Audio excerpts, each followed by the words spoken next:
Maka hadirin kita persilahkan berdiri.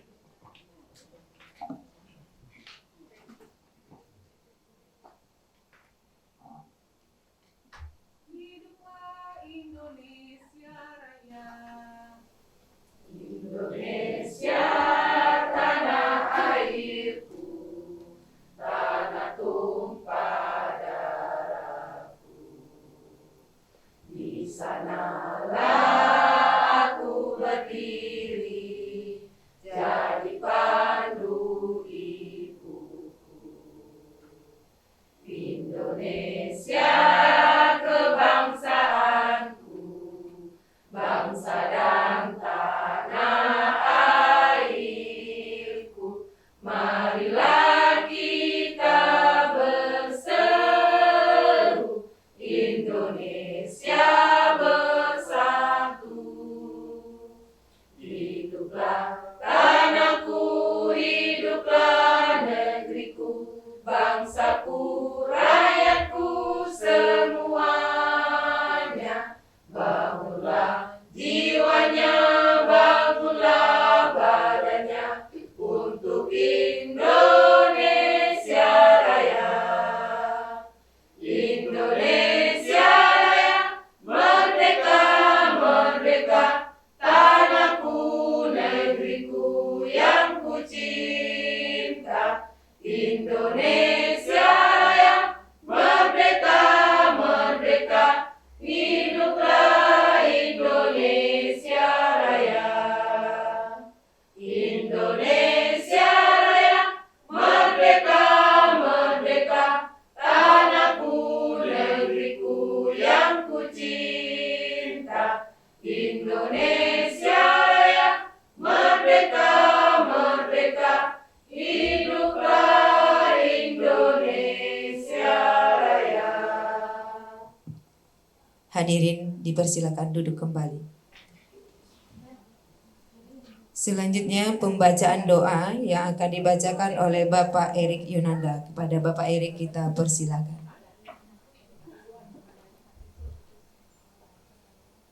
Assalamualaikum warahmatullahi wabarakatuh.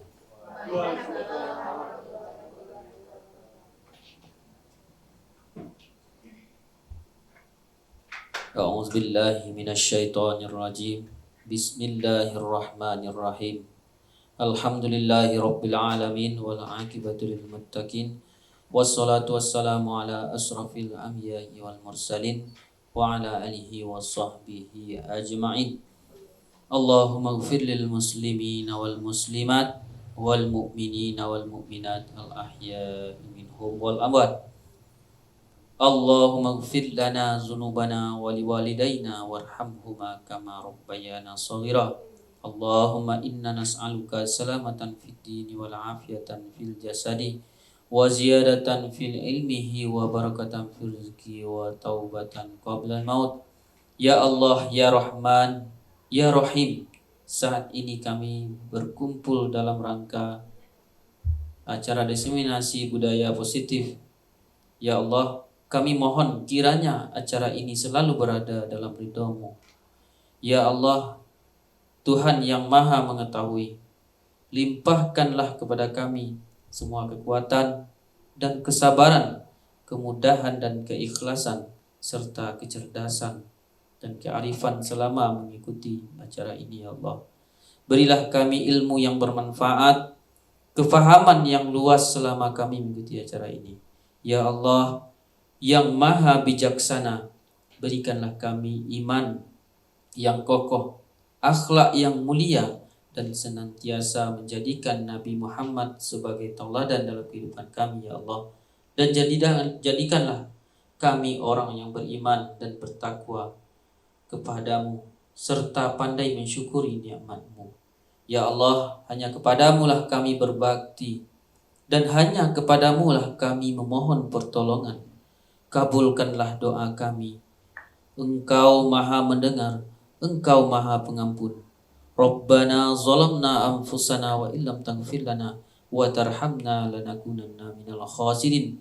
Rabbana taqabbal minna innaka antas sami'ul alim wa tub alaina innaka antat tawwabur rahim. Rabbana hab lana min azwajina wa dzurriyyatina qurrata a'yun waj'alna lil muttaqina imama.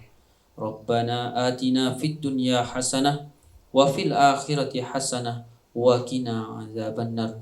Subhana rabbika rabbil izzati amma yasifun. Wassalamun alal mursalin walhamdulillahi rabbil alamin.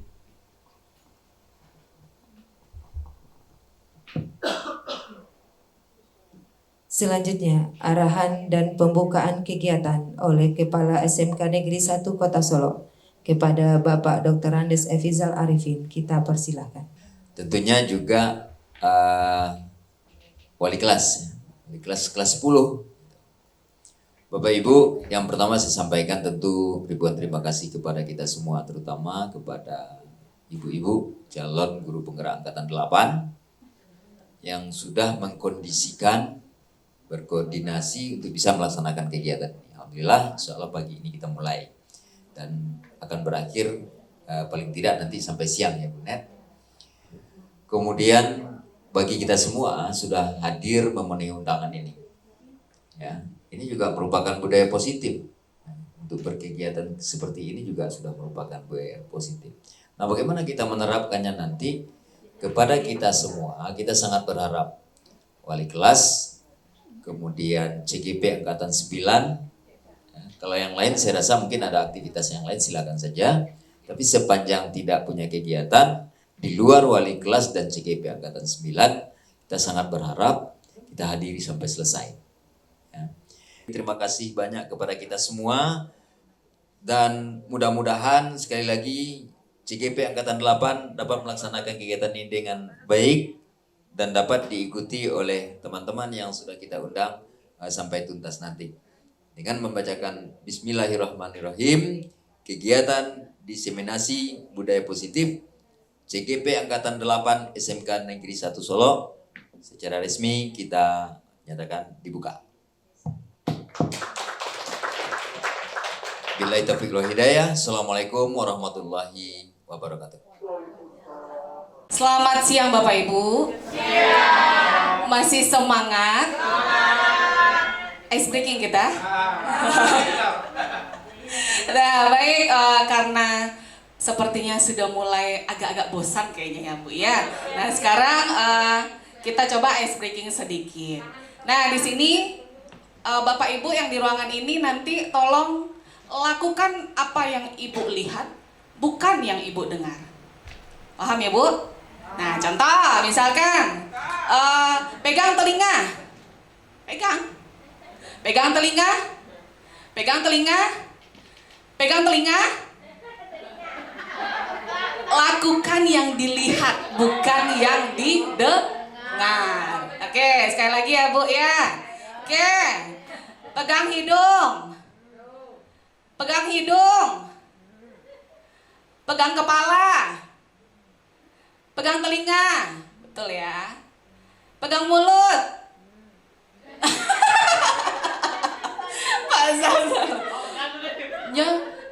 Yang Ai lakukan ya. Konsentrasi dimulai. Konsentrasi dimulai. Oke, siap. Pegang rambut, kepala. Pegang hidung. Pegang mata. Oke, terima kasih ya Bapak Ibu. Ini untuk mencairkan suasana saja. Bagi tugas Pak. Baik, sekali lagi terima kasih Bapak Ibu. Pertama sekali saya mengucapkan terima kasih yang sebesar-besarnya atas kehadiran Bapak Ibu dalam ruangan ini untuk mensupport kami yang sedang dalam pendidikan CGP Angkatan 8. Jadi tujuan kami mengundang Bapak Ibu untuk hadir di sini adalah meminta bantuan untuk terkait dengan aksi nyata kami pada modul 1.4. Nah, di sini juga pada kesempatan ini saya berdiri di sini bukan untuk menggurui, tapi kita adalah untuk berbagi budaya positif dari materi yang sudah kami pelajari di modul 1.4. Baik Bapak Ibu, untuk materinya yang akan saya sampaikan nanti adalah mengenai posisi kontrol guru. Ya, posisi kontrol guru. Jadi sebelum ke sana, Kita lihat dulu Bapak Ibu, tujuan pendidikan. Nah, Ki Hajar Dewantara, tujuan pendidikan yang dikatakannya adalah menuntun segala kodrat yang ada pada anak-anak agar mereka dapat mencapai keselamatan dan kebahagiaan yang setinggi-tingginya, baik sebagai manusia maupun sebagai anggota masyarakat. Oleh sebab itu, kita sebagai pendidik hanya dapat menuntut tumbuh dan hidupnya kekuatan kodrat yang ada pada anak-anak agar dapat memperbaiki lakunya.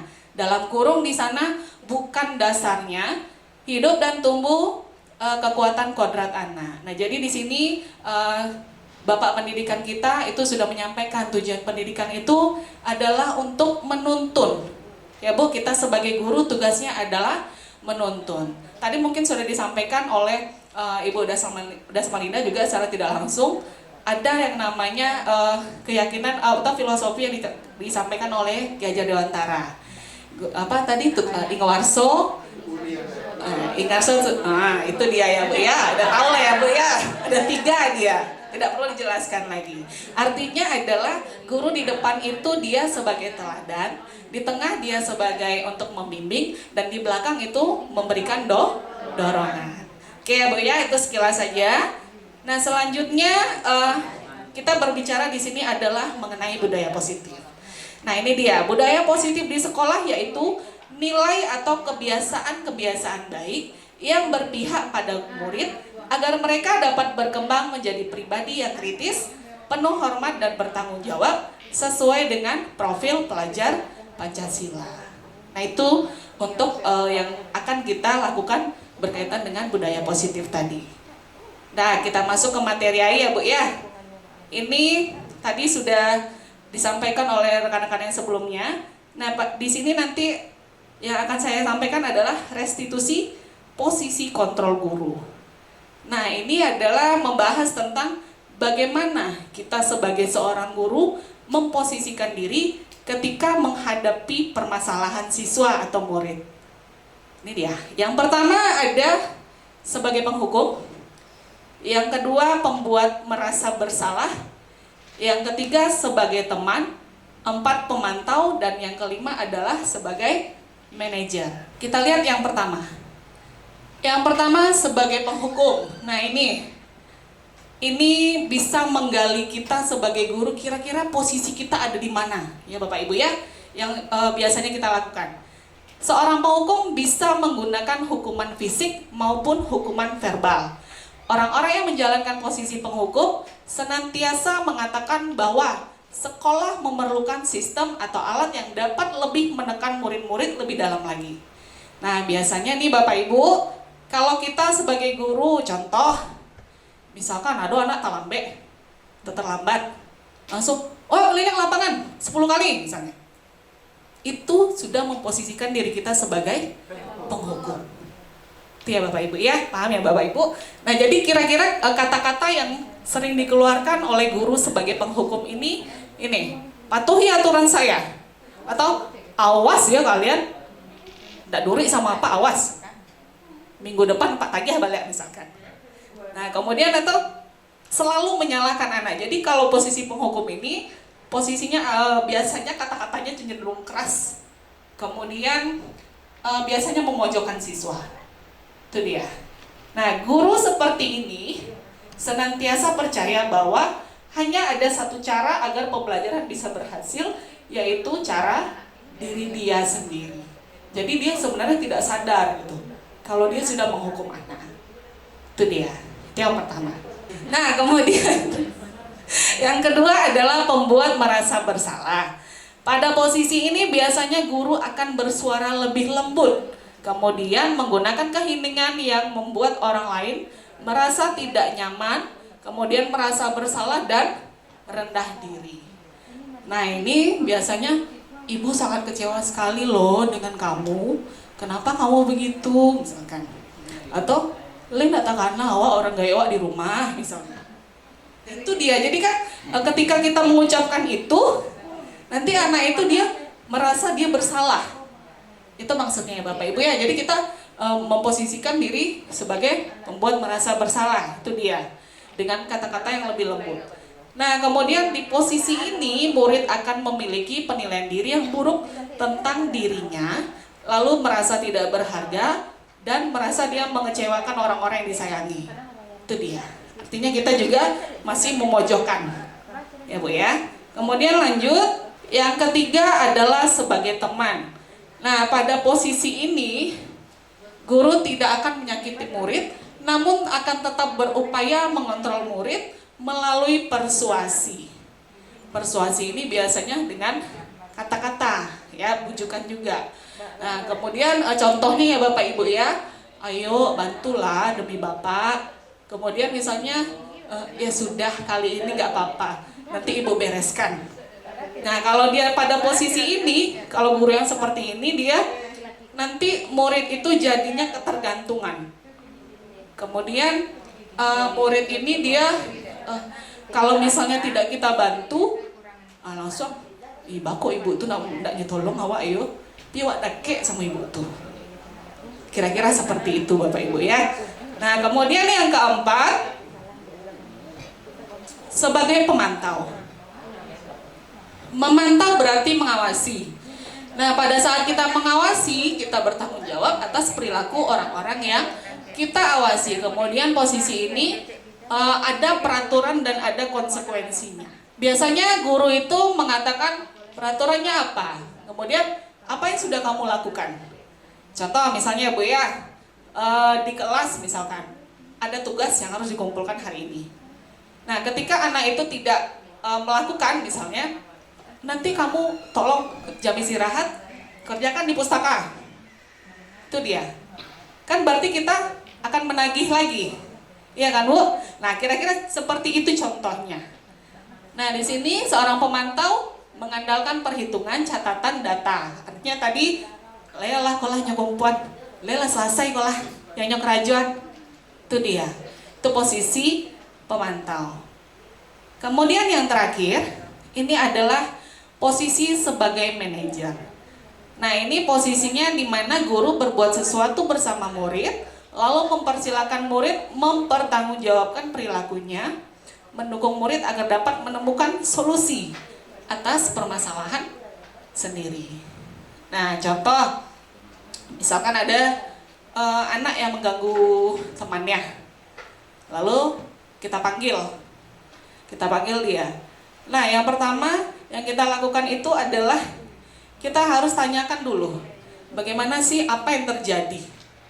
Jadi bukan kita yang menggali, tapi murid itu yang menceritakan sendiri. Itu dia. Jadi setelah diceritakan, apa alasan kamu melakukan itu? Kan harus kita tanya. Itu dia.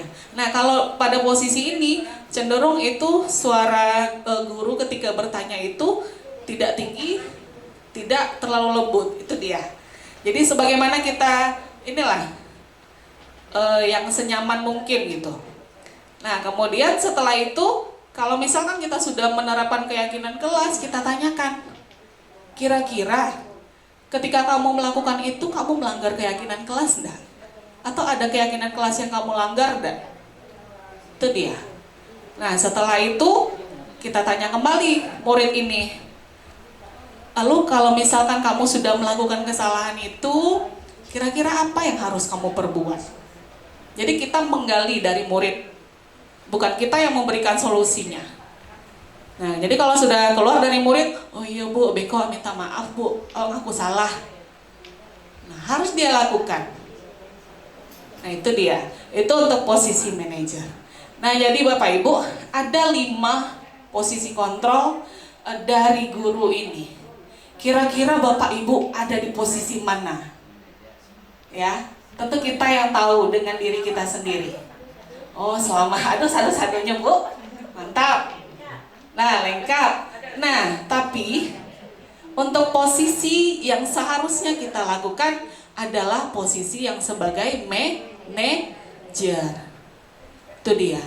Karena kalau sebagai penghukum, kemudian sebagai pembuat merasa bersalah, dan sebagai teman, itu identitasnya itu sudah kelihatan di sana.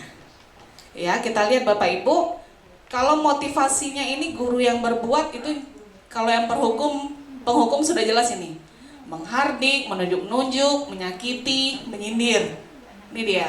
Kemudian kalau pembuat rasa bersalah, nah ini seharusnya kamu tidak begitu. Ibu kecewa kamu melakukan itu dia ya. Nah ini dia identitasnya adalah gagal.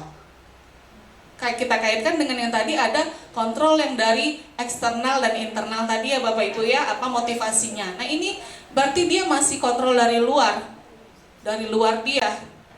Dan itu biasanya ketika dilakukan hukuman pasti akan diulangi lagi. Contohnya tadi aja misalkan anak terlambat, pasti akan tetap ada yang akan terlambat. Kemudian satu lagi bisa jadi nanti muridnya itu dendam ke gurunya. Lah ditandor langsung anak, ibu tuh pamperang. Mau dia tadi, mandi lewat gitu ya kan. Iya kan? Nah jadi akan menimbulkan rasa dendam atau sakit hati pada murid. Itu dia. Nah kemudian kalau yang teman, nah ini dia, membuatkan alasan-alasan untuk murid. Artinya guru ini pasti akan selalu membantu murid. Itu juga tidak baik karena akan membuat ketergantungan pada murid itu terhadap gurunya. Itu dia. Namun di sini identitasnya berhasil atau sukses, tapi dia itu masih kontrol yang dari luar. Sama juga halnya dengan pemantau. Pemantau tadi dia tidak buat tugas, kemudian kita suruh bikin di pustaka ya, setengah jam ibu kumpulkan lagi, ibu tunggu di ruang guru misalkan. Nah itu kan berarti kita harus menagih, ya itu masih kontrol dari luar dia. Cuma dia memang identitas sukses, memang ada solusi, ya ada solusi dari permasalahan siswa itu, akhirnya dia ngumpul tugas, cuma tetap itu masih kontrol dari luar. Nah ya manajer ini ya tadi identitasnya berhasil, kemudian itu adalah kontrol dari dalam diri dia sendiri. Nah mungkin ini tidak keseluruhannya saya jelaskan ya Bapak Ibu, tapi mungkin sedikit banyak Bapak Ibu sudah tahu gitu di mana posisi Bapak Ibu pada saat ini. Yang perlu saya sampaikan adalah cobalah kita bergeser ke arah manajer. Itu dia. Kemudian karena posisi kontrol ini kaitannya dengan manajer, ini udah ya Bapak Ibu ya, itu kaitannya adalah ke restitusi. Ya, restitusi ini bagaimana seorang manajer tadi membantu siswa dalam menyelesaikan permasalahannya. Nah, di sini sudah dijelaskan bahwa restitusi adalah proses menciptakan kondisi bagi murid untuk memperbaiki kesalahan mereka, sehingga mereka bisa kembali pada kelompok mereka dengan karakter yang lebih kuat. Restitusi juga menggunakan proses kolaboratif yang mengajarkan murid untuk mencari solusi masalah mereka dan membantu murid tentang orang seperti apa yang mereka ingin menjadi dan bagaimana mereka harus memperlakukan orang lain. Nah itu dia. Kemudian tahapan dari segitiga restitusi itu adalah yang pertama menstabilkan identitas. Menstabilkan identitas ini yaitu tadi Bu, mungkin sudah saya sampaikan juga. Yang pertama ketika ada siswa bermasalah, kita yang menanyakan dulu, ngapain kamu tadi? Apa masalahnya? Itu dulu. Nah baru ketika dia sudah menjelaskan, kemudian apa yang mereka lakukan itu harus kita anggap wajar dulu. Oh, kamu tadi main HP di kelas misalkan. Oke, berarti kenapa kamu? Saya bosan Bu misalkan. Saya tidak suka dengan pelajaran yang Bapak itu misalnya. Oke, wajar misalnya kamu bosan. Ibu juga pernah merasa bosan. Seperti itu dia. Jadi kita stabilkan dulu. Ya Bu ya. Nah kemudian validasi tindakan yang salah. Validasi tindakan yang salah ini contohnya misalkan, oke, kamu main HP tadi. Cuma itu tidak boleh dilakukan di jam pembelajaran misalnya. Ya, pasti itu salah. Itu dia. Kita validasi nih. Kalau apa yang dilakukan anak murid ini salah. Nah, itu dia. Kemudian yang ketiga adalah menanyakan keyakinan. Kita tanyakan ke murid, menurut kamu kalau main HP di kelas itu salah enggak? Nah kemudian tanyakan lagi, kalau ada kesepakatan kelas yang berkaitan dengan itu, kita tanyakan, di kelas kamu keyakinan kelasnya apa? Nah, kira-kira kalau dengan bermain HP di kelas, itu melanggar keyakinan kelas kamu atau tidak? Itu dia. Nah, setelah itu barulah kita tanyakan solusinya kepada murid sendiri. Nah, kalau misalnya kamu udah tahu nih salah, ibu sudah tahu seperti ini yang kamu lakukan, kira-kira apa yang akan kamu lakukan untuk memperbaiki kesalahan ini? Itu dia. Jadi, kenapa dia disebut segitiga restitusi? Karena itu ada prosesnya Bapak Ibu. Jadi kita bukan menyalahkan muridnya, tapi kita menstabilkan. Kemudian kita suruh juga murid itu mencari solusinya sendiri. Jadi bukan kita yang mencarikan solusi. Kalau sebagai penghukum kan, oh wah ndak bawa apa main HP di lokal. Apa yang Pak ambil? Besok kelas 3 ambil lah. Ya nak? Atau Pak Boh orang tua wak kamari. Masuk BK misalkan. Nah, tidak seperti itu. Ya. Mungkin saya juga pernah ya Bapak Ibu seperti itu karena belum tahu kan teori ini. Itu dia. Mungkin setiap kita pasti pernah mengalami. Cuma dari sekarang ya kita cobalah berangsur untuk posisi-posisi yang sebelumnya tadi. Nah, mungkin untuk restitusi ini tujuannya adalah menghasilkan murid yang mandiri dan bertanggung jawab. Mandiri ya dia tahu apa kesalahan dia sendiri. Kemudian bertanggung jawablah dengan kesalahan itu, apa yang dilakukan untuk memperbaikinya. Nah, mungkin kira-kira itu Bapak Ibu. Sekian dulu yang saya sampaikan terkait materi posisi kontrol dan restitusi. Saya ucapkan terima kasih.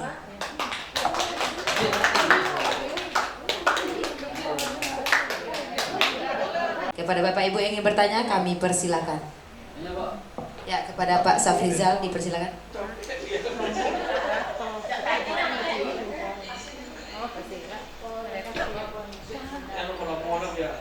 Baik, Bu, terima kasih atas waktunya. Yang dipertanyakan sini, Bu Asmi Bapak, tentang masalah penghukum tadi, Bu. Yang kami di lapangan sebagai pembina OSIS ini yang terbayangkan bagi kami ini.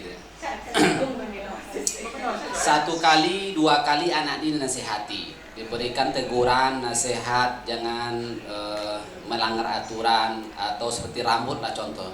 2 kali, 3 kali, sampai kali enggak air.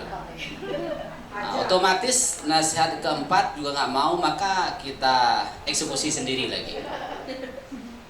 Sedangkan kita kan sudah memberikan nasihat kepada siswanya dan kita mau menjadi manajer untuk anak ini.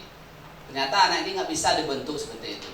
Apakah kita sebagai guru ini salah nggak mengambil sikap seperti itu atau bagaimana? Kan dalam konteks ibu yang berlima tadi itu kita harus sebagai manajer. Kalau sebagai manajer kan guru udah senyum semuanya, ada baik maksudnya. Otomatis siswa kita ini wah luar biasa dari akhlaknya gitu kan, dari segi itu gitu. Itu yang saya pertanyakan. Terima kasih. Assalamualaikum warahmatullahi wabarakatuh.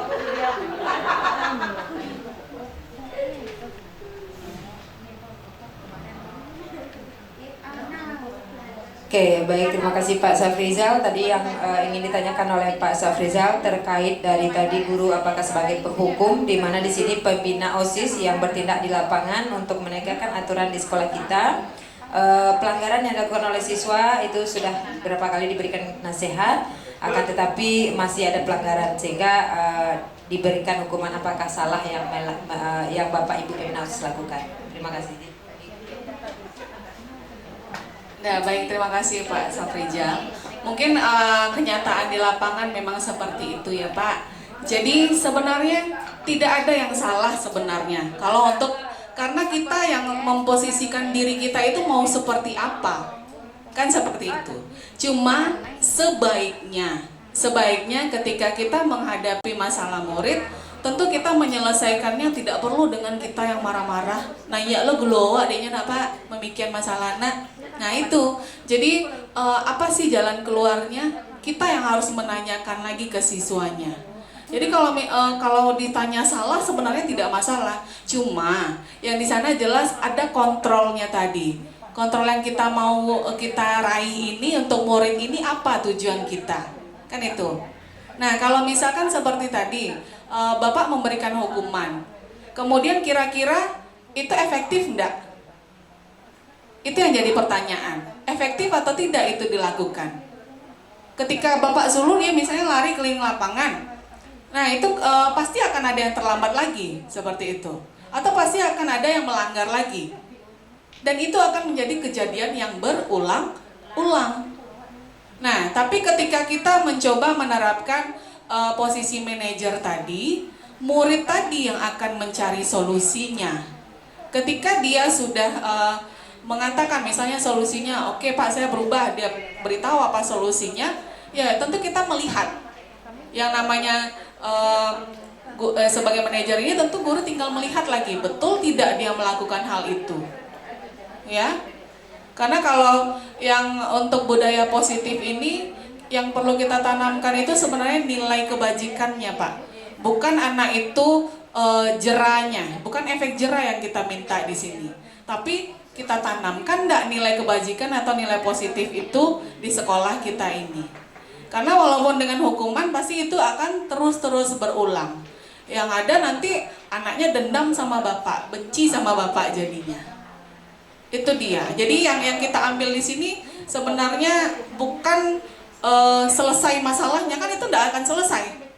Iya kan? Ketika bapak suruh misalkan keliling lapangan, selesai enggak masalahnya? Saya rasa belum. Tidak akan selesai. Jadi di sini posisi manajer tadi, ketika kita yang menggali sendiri, kamu salah kamu apa? Apa penyebab kamu melakukan itu? Apa alasannya kamu lakukan? Kemudian kira-kira kamu melakukan itu sesuai enggak dengan keyakinan kelas? Nah sekarang kalau misalkan kamu sudah tahu kamu salah, apa nih solusinya untuk memperbaiki situasi ini? Kan kamu bikin salah. Itu dia. Jadi kalau misalkan kita sebagai penghukum, itu saya rasa tidak menyelesaikan masalah. Itu mungkin Pak jawaban saya. Terima kasih.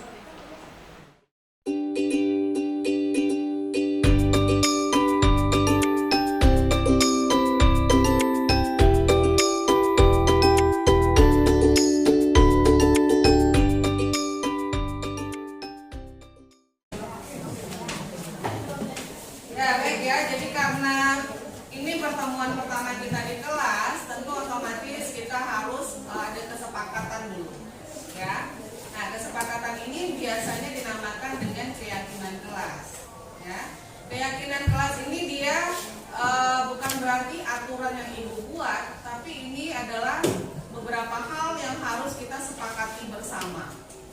Paham ya? Jadi keyakinan kelas ini apa sih yang kita yakini sama-sama di kelas ini yang harus dijaga? Itu dia. Nah, nanti masing-masing kamu ibu akan kasih satu kertas ya. Di kertas itu setiap orang harus menuliskan apa nih keyakinan kelas yang mau kita sepakati bersama. Nanti kita tempelkan di depan. Ya, ditempelkan di papan tulis. Nah, nanti baru kita kelompokkan nih apa yang harus kita sepakati. Nanti kan dari antara kalian pasti akan ada yang sama ya. Mungkin tulisannya atau searah gitu tujuannya. Nah, nanti kita kelompokkan, baru itulah yang akan kita sepakati bersama. Paham ya? Nah, jadi bukan aturan yang mau kita buat untuk pelajaran seni budaya ini, tapi kesepakatan apa yang perlu kita sepakati. Nah, kalau namanya keyakinan kelas itu biasanya tidak boleh ada kata misalkan tidak boleh datang terlambat, tidak boleh bermain HP, dilarang. Nah itu kan kata-kata negatif, iya kan? Nah itu tidak boleh. Ya jadi yang digunakan itu adalah kata-kata positif awalnya. Atau misalnya, misalnya kalian sepakat kalau kalian tidak suka misalkan diganggu teman, atau ada teman yang mencontek misalnya, atau ada teman yang main HP di kelas dan ribut misalkan. Atau ada kawannya yang sering mengejek-ejek, ya nah. Nah jadi kita cari yuk yang membuli-buli kan, sampai-sampainya nama paknya misalkan.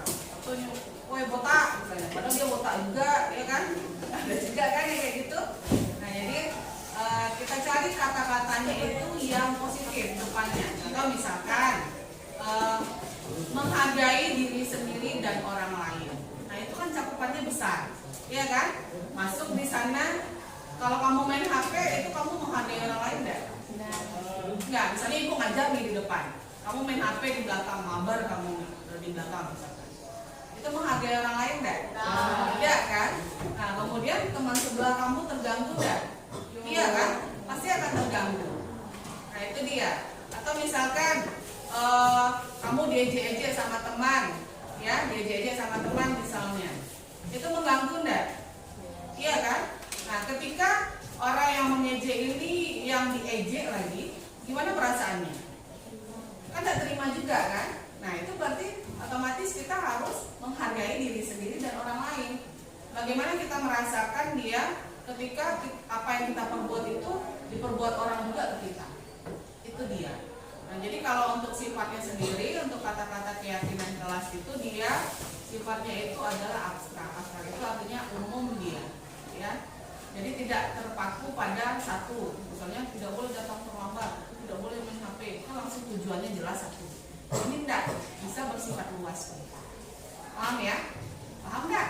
Nah, sekarang ibu bagikan kertas tip note ini. Silakan masing-masing kita tulis. Nanti kita tempelkan di depan ini, di papan tulis.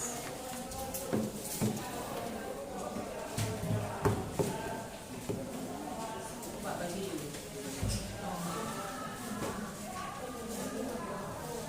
Ya, tolong bantu. Satu aja per orang. Masing-masing orang buat satu. Kalian sekelas berapa orang? 31. Nah, 31 berarti nanti yang sekarang ada semua? Ada ya? Nah, berarti ada 31 kelas yang kelas kertas yang akan ditempelkan di sini ya.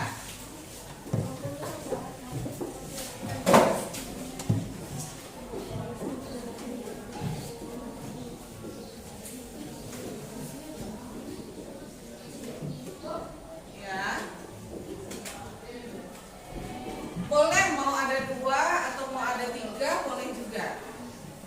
Nanti kan dikelompokkan dia.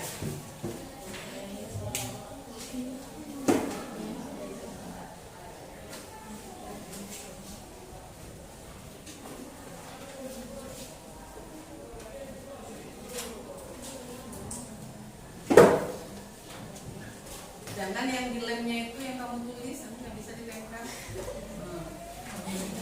Nampak tulisannya itu? Itu lagi tulis. Hampir ditulis. Jangan miring, kayak remnya di atas. Remnya di atas, jadi kamu tulisnya di atas. Kalau miring nanti tempel mau ditempel. Dan kalau sudah boleh ditempelkan ke sini, dideretkan aja. Kalau ada yang sudah.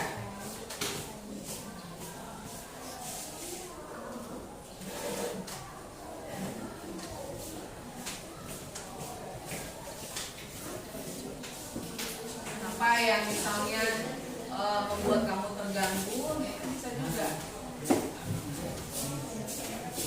Cuma kata-katanya dibuatkan yang positif. Jangan memakai kata tidak. Ya.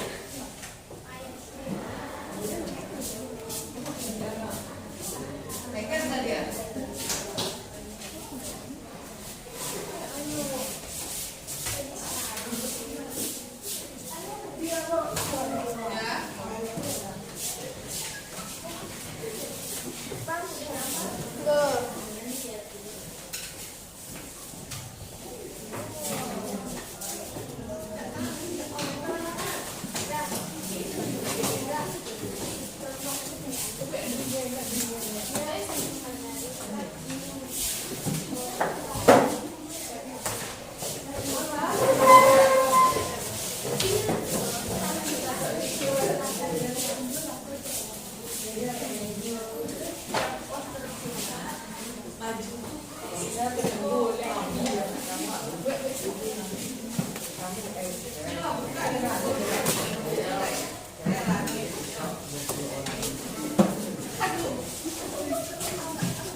Masuk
Nah, ibu kelompokkan dulu ya.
Ya. Oke, dua ini aja. Ada yang perlu ditambahkan? Sudah? Mana lu? Kita sampai jam berapa? Sampainya sampai jam berapa?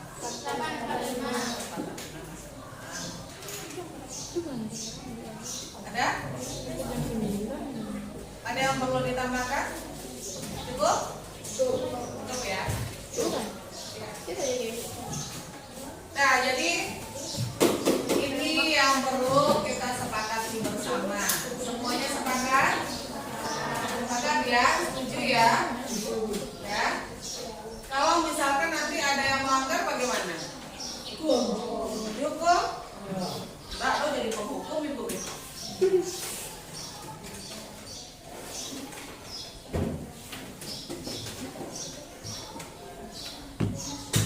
Udah belum? Tuh. Ada yang perlu ditambah? Ya. Nah, ini silakan kamu catat lah nanti di depan buku seni budaya supaya ingat apa kesepakatan hari ini yang kita sepakati. Nah, berarti mulai minggu depan itu sudah dibawa ya buku big bossnya, ada dibawa sekarang? Yang ada berarti harus sudah mulai dicatat di depan.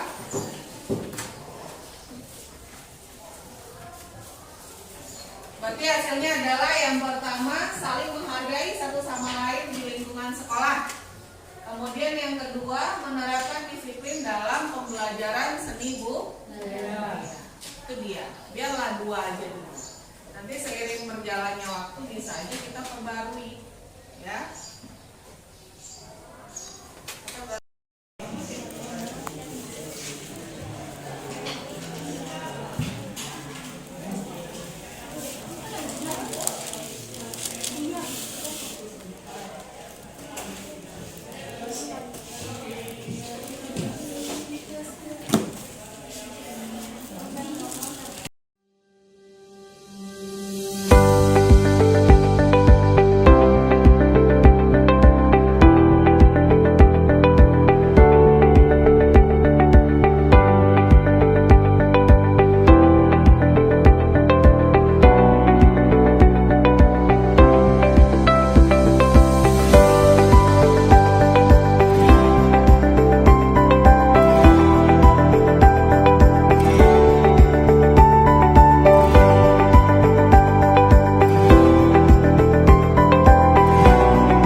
Selamat siang, Bu. Selamat siang, Selfie. Silakan duduk.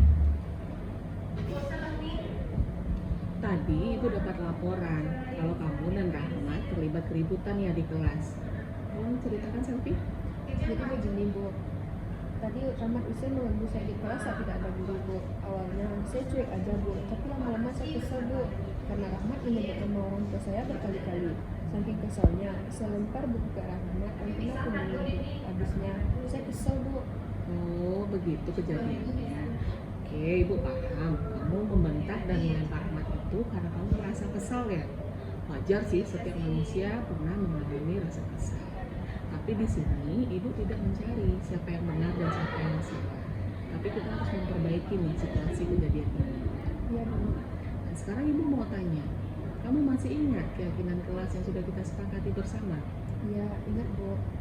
Oke, dari keyakinan kelas itu, bagian mana yang tidak kamu patuhi? Saya tidak menghormati diri sendiri dan orang lain, Bu. Cuma itu? Saya juga melanggar keyakinan kelas tentang kesabaran, Bu. Oke, berarti kamu ada tidak mematuhi 2 keyakinan kelas ya.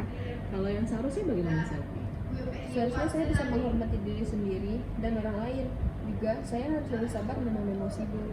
Ya, bagus, Selfie. Nah, sekarang apa yang harus kamu lakukan untuk memperbaiki situasi ini? Saya berjanji akan lebih mengontrol emosi dan bersabar menghadapi teman. Saya juga akan meminta maaf kepada Rahmat karena melempar buku tadi, Bu. Ya, baiklah, Selfie ya. Ibu menghargai tindakan kamu. Kita harus selalu bisa mematuhi dan menjalankan keyakinan kelas yang sudah kita sepakati ya. Baiklah, Ibu rasa permasalahannya sudah selesai ya. Sekarang kamu silakan kembali ke kelas dan lakukan apa yang ingin kamu lakukan ya. Baik, Bu. Terima kasih. Saya permisi dulu, Bu. Baik, Selfie, silakan.